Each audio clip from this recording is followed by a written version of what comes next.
Hey guys, it's Charity from ALoopandAHook, and today is the first video I am filming for 2025. So today I just wanted to talk about my major goal for the year 2025 and kind of go into it a little bit. After I decided on this goal, I mean, it took me a little while to, I thought about it for a while before January 1st, before I decided to go for it. But since I decided to do it, I have seen a lot of people doing, having the same goal for the year.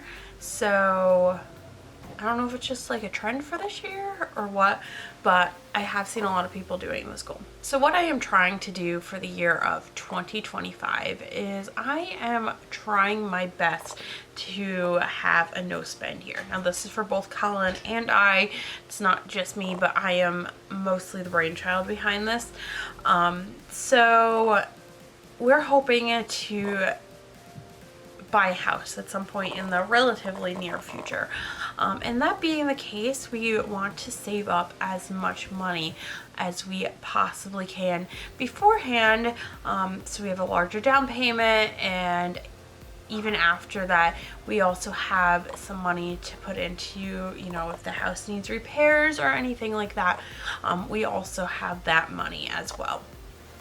So that's main reason we're doing it. Also, we had both Colin and I had gotten into some pretty bad money habits in the past about 2 years, where we just bought whatever we wanted whenever we wanted, and not really thinking about long-term goals. We were more focused on the short-term goals, and things that brought temporary happiness, but didn't really put a lot of thought or dedication, honestly, into saving money and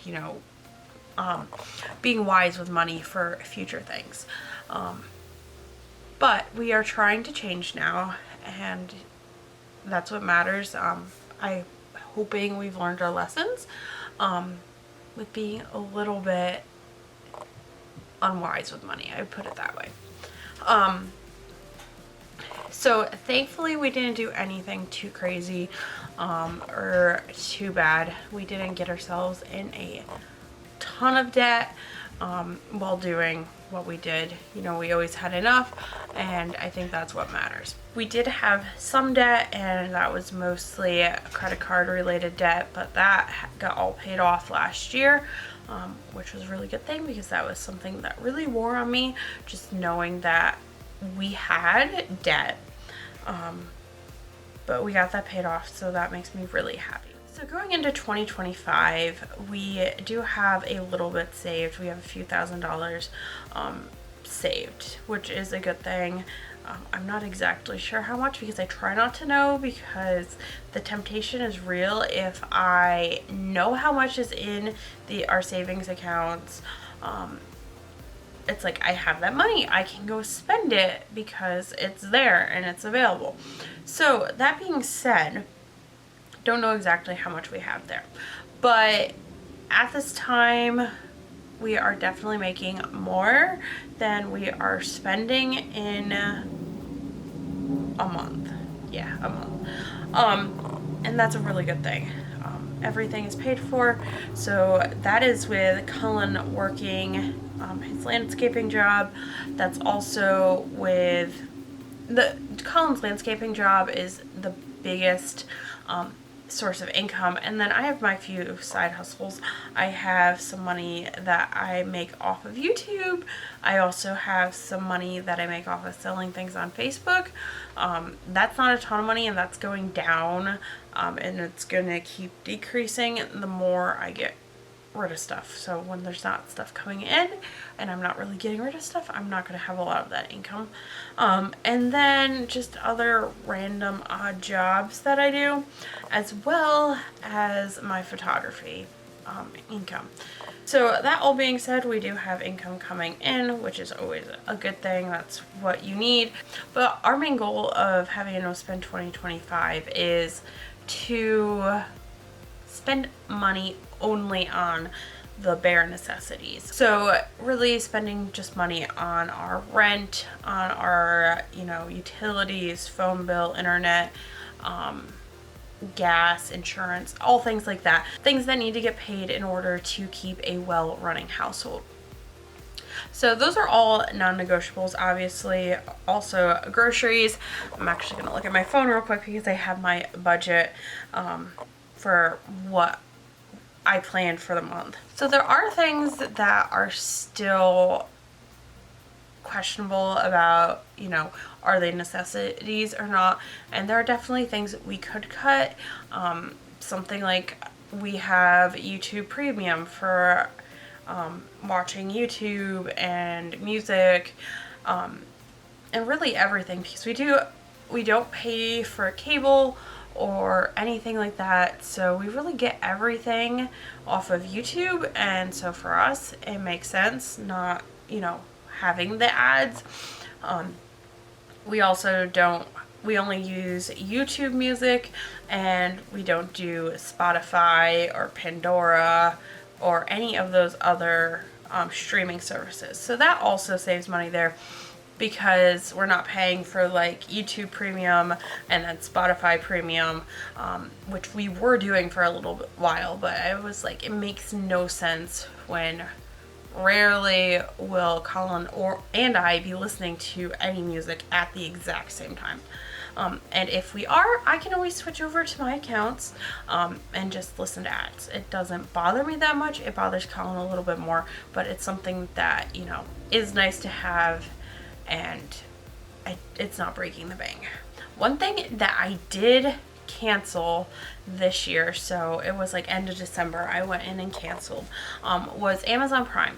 That was something that I had gotten, I think it was like a year and a half ago, because Mom has Amazon Prime and I was using her Amazon Prime, but then I wanted my own because I didn't want to have to rely on her to order anything off of Amazon.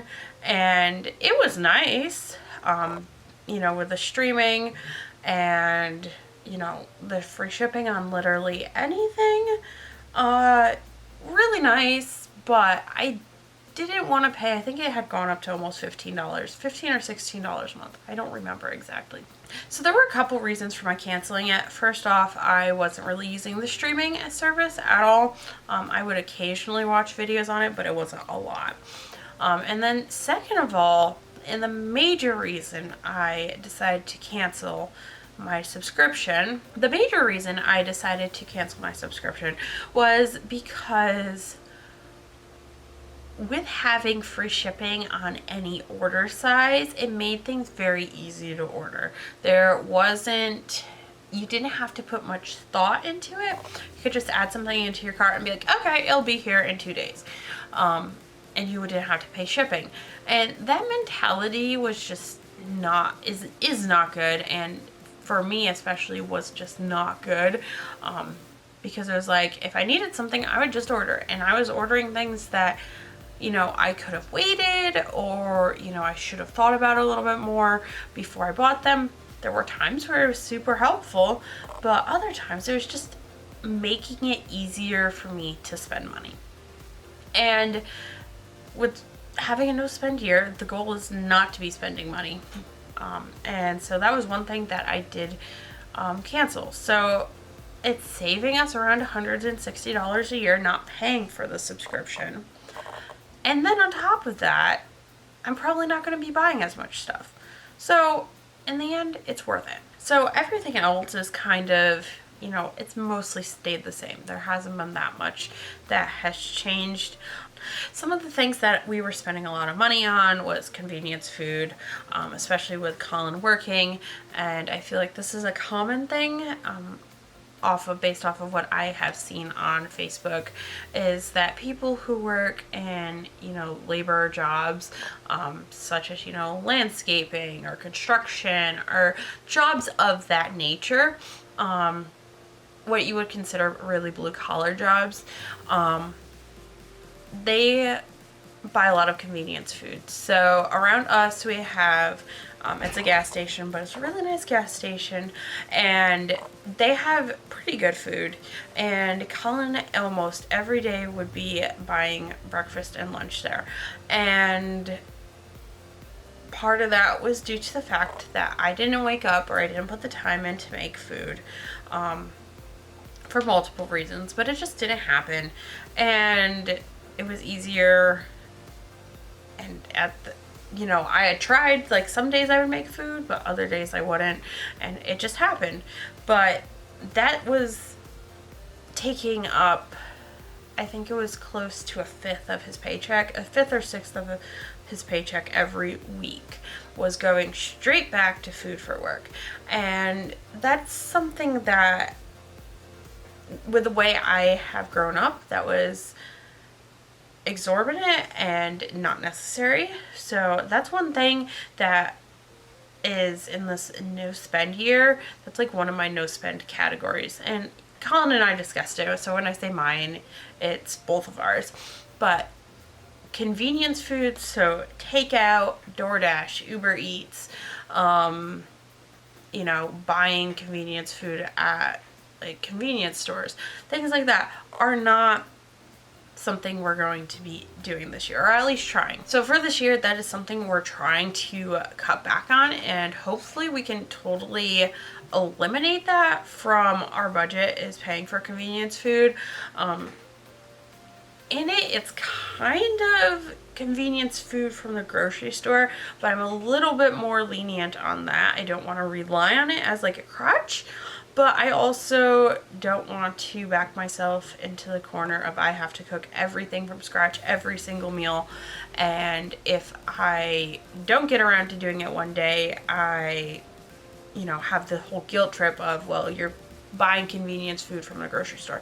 I would rather buy convenience food from a grocery store, be it, a frozen dinner or something like that. Even though they're not ideal, I would rather buy something like that, like a frozen sheet of lasagna, or a frozen sheet of mac and cheese, something like that, than, either go to a convenience store and get food, or order food, or get takeout. Anything like that. Because in the end, you pay $9, $10, $11, $12, depending on what you get for frozen food in the store that would feed Colin, Caitlin, and I. Or you can order takeout or get convenience food for $20 or more. And $20 would be on the relatively low side of things. So, not as strict about like grocery store convenience food. So another thing that's no spend for me is thrift stores and garage sales, and really any sales like that. Now, if I need things, obviously I can go and buy them. And I will go to thrift stores to look for things if I need something particular. If I have a set thing in mind that I have thought about and I actually truly need and would have to go out to the store and buy it, then I can go to thrift stores.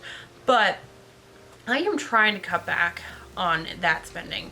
Not that it was a ton of money I was spending on it. It probably was $600, if that. Last year I spent on it maybe more. Might have been more. That's just like a rough estimate of what I spent. But my goal is to not just go shopping when I guess you could say I need a dopamine high or something like that. So when I'm feeling sad, not just going to the store and shopping and doing retail therapy, because that just brings more clutter into the house. Doesn't help with decluttering and keeping a clean, neat, and organized house, but also it doesn't help finances any when you're just going and spending money when you don't really need it. So that's something we're working on. I have not gone to any thrift stores so far into the month, which is a good thing. We'll see how I do with that. I think it's going to be hard. But yes. But the biggest thing that's like my no spend is books. I don't want to buy books, partially because I have a lot, and I want to be able to go through and read them, but also we don't have much storage space right now for them. So I'm not buying books. I am making myself an exception because I don't want to not be able to go to like any thrift stores or sales for an entire year. I do want to leave myself a little bit of wiggle room, so there are 2 local libraries that are close to us that have really big book sales that I like to go to, and I also like to support. So I can go to those, and then I can also go to one really big sale that is down the street from us. That happens every year, and I've gone to for most of my life. So those are 2 things that I am going to be able to do. Just because I do want to still enjoy it, I just don't want to be bringing in the excess. One other thing that I have done a no spend year for is clothing for me personally, unless I really, really need it. Not that I was going out and buying, clothing or shoes or anything like that brand new for me, but I would go out to thrift stores and find something I like and then go buy it, and then I would end up with a closet full, and after 6 months or so I had no room left in the closet for any of my clothes, which led to more mess because there's just too much. So I have whittled down my closet to as little as I think is reasonable, or at least there's a reasonable amount of clothes. There's not too much, but there's not too little.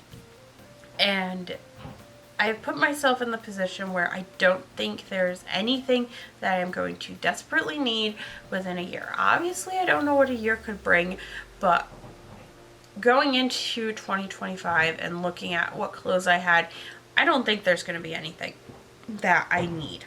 So for that reason, I don't want to buy any clothing. Obviously, I will pick up free clothing to go through and, like a 1 in, 1 out sort of thing. Or if there is something I desperately need, I can go to like thrift stores to buy it, or look for it. So that's another thing that I'm going to try to save money on, is by just not getting myself clothes. So the whole idea of a no spend year is something, I'd seen around. It wasn't as common when I was planning on doing this as I'm seeing it is now.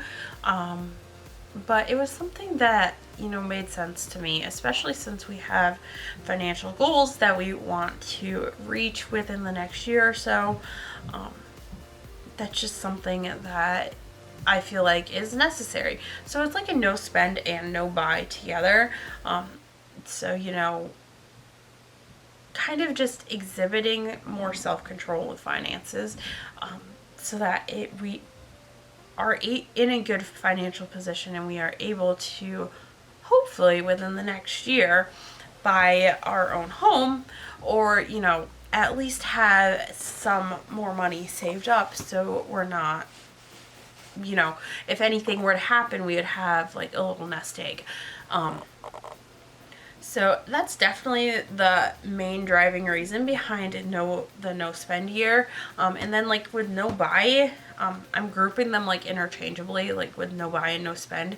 But with that the main reason for that is I want to stop bringing so much excess into my home. And I know it could be a slippery slope, saying I can still get free things, but there are certain things that I am going to need that I could benefit from for free. Obviously, I'm going to be a little bit more constrained because of driving, and because I have put like a rough budget together. I don't want to go over it. So if I'm driving everywhere to get free things, I still have to pay gas, and I don't want to go over budget on gas, even though it's like a very rough budget. I really don't want to do that. But also with the amount of work that I put in the month of December into decluttering my home and getting it to a point where it is manageable, I don't want to put all the work in and then like lose it because I bring everything back in and there is no difference. So that's really the driving motivation behind everything. Another goal Another reason for this is we want to end up being able to completely pay off our car this year. So, you know, if we're spending all this money on stuff we don't really need, we're not going to be able to do that as well as hit other financial goals that we have set. So I am planning on bringing you guys along throughout the year, kind of, you know, in a way, keeping myself and by extension Colin accountable for what we're spending and what we're bringing into our home. It's just, you know, I think the reason things like this, when I've done short-term goals like this, they haven't worked is there wasn't much accountability, and also if I messed up I just gave up, which is not a good mentality, I've learned, but we're definitely trying to fix that. So one last thing I want to talk about real quick before I end this video is what we use for budgeting. Now, I like budgeting to a certain extent. I am not a rigid budgeter. I like having certain amounts, and they're general amounts. They're not exact. So say for a month we have $400 for groceries. If I'm a little bit under because there weren't as many good deals for a month, that's fine. I'm not going to be, I have to go and spend $400 exactly because I allotted $400. But also, if there's a really good deal on things that we need, grocery related items that we need, say there's, you know, a whole bunch of steak or a whole bunch of chicken or anything like that that's super, super cheap, or, you know, canned goods, dry goods, things like that, that's really cheap and inexpensive, and if I didn't buy it, I would have to pay full price later on. I'm not going to say I only have $400, this will put me a little over budget for the month, I can't buy it. That is not my type of budgeting. I'm all about saving money, and, you know, some months I probably will be over budget, and other months I'll be under, and it all comes out in the wash. But I like a general budget because it kind of keeps me accountable for tracking everything, but also so I don't spend too much. But for my budgeting app, I have tried a couple of them, but the one that I really, really like is Every Dollar, and it is done by Dave Ramsey. Now, I know there can be some controversy around Dave Ramsey and what he recommends financially for financial advice. I like some of the things he does. I also don't like some of the things he does. But, you know, I take what I can learn from him and go from there. And if it applies to our situation, I'm going to apply it. And if I think it's good and sound financial advice, I will apply it. But if not, you know, I'm not like a hardcore, I'm not really like a hardcore, you need to do everything he says sort of person. I'm kind of more, you know, he has a lot of good advice, but I don't do everything. So with that app, it's just super easy to use. It's the easiest one that I personally have found. It is also free, and the free version covers most everything that's essential for a basic budget. Now, there is a premium version, but from people that I know who have used it, they don't really like the premium and some of the features, so I don't see the need to spend, I think it was like $14 a month on it when we're trying to save money. So we just have the free version, and it works really great. So they do have an app, and it's really nicely laid out, and they have your income category up here, and then they also have down here, they have all different categories. So they have a savings category, housing, transportation, food, personal lifestyle, health, insurance, and then any debt that you have.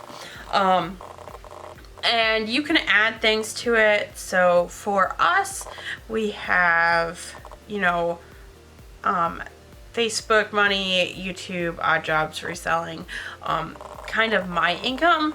We have a category for Colin's work, and then any gifts that we receive throughout the month. Then we also have the emergency fund and house saving. There, we're not really doing too much with that right now because we're trying to pay off our car. So that's kind of on the wayside right now. Then we have rent for housing, because that's really our only expense for housing at the moment. Then we have maintenance and gas for our transportation. It's really all that we have besides insurance, but that's covered under the insurance. Then we have food for groceries and restaurants. Now, the reason the restaurants is on there is in case we do end up going out or getting convenience food or anything like that, that's going to go in that tab.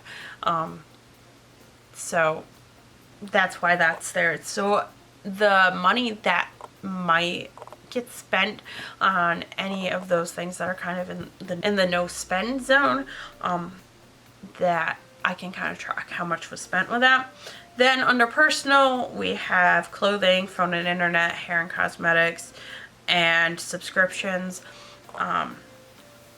Those ones aren't really big. The biggest ones are subscriptions and phone and internet. We don't spend much on clothing, and we don't spend much on hair and cosmetics. So that's there.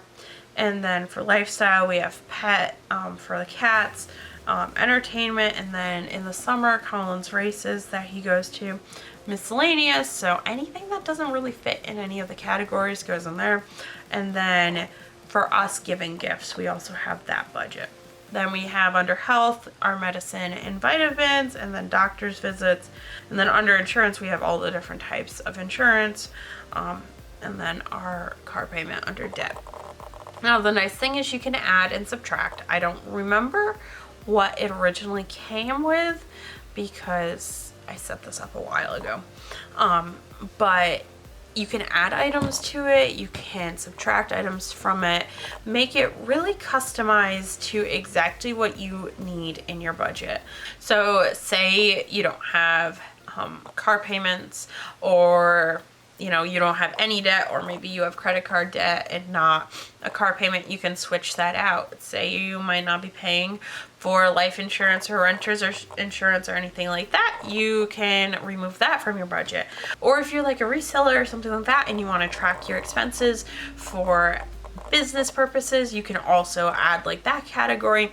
I personally have created a separate account for my photography, so I actually have 2 accounts, so I can track everything photography related in one place, and it's actually working really, really well, because first off, I'm already using it for personal, but second off, it lays everything out so nicely. So even though the app isn't really designed for business, you can use it for that. You can just customize categories to fit what your expenses and incomes are for your business. It's also available as an app on your phone and as a website on your computer. So you can kind of do it both places, whichever is more convenient. On the go, my phone is very convenient, but also sometimes I just like doing it on my laptop. So that works really well as well. I am not sponsored by them, but it's just something that works really well for us. And I don't like gatekeeping things from you guys, especially when they're free resources. So if you guys want to check it out, I would say definitely check it out, give it a try. It is free, so there's not much to lose, and it works really well for us. And if you guys use it, I would love to know down in the comments what your thoughts are with it, and if you like it, if you don't like it, anything like that. But I am going to end this video here. Thank you all for watching it. I know it's been a little bit of a longer video, but I think that this no spend and no buy challenge is something that especially me, but both Colin and I really needed to kind of buckle down more on finances and bringing things in and start actually putting more of a priority on saving money and planning for our future. Because as we have figured out through, not planning, money and things like that just don't fall into your lap. You have to work for things. You're not going to just end up with a giant savings account just by doing nothing. So we're learning that you have to be very intentional with money and, really make your money work for you and everything related to that. So if you guys want to follow along, I would really appreciate it. I am planning on posting, I think it's going to be monthly, updates on how no buy and no spend is going. But I think it's going to be something that's challenging, but I also think it's going to be very good for changing our mindset towards money and things. Yes, I think it's going to be really good for both of us, and I am really looking forward to doing it and seeing how much we can actually start putting away and saving up for our future. So with that, I'm going to end the video. Be sure to hit the subscribe button down below and give it a like if you have enjoyed this video, and we'll see you for the next video. Bye.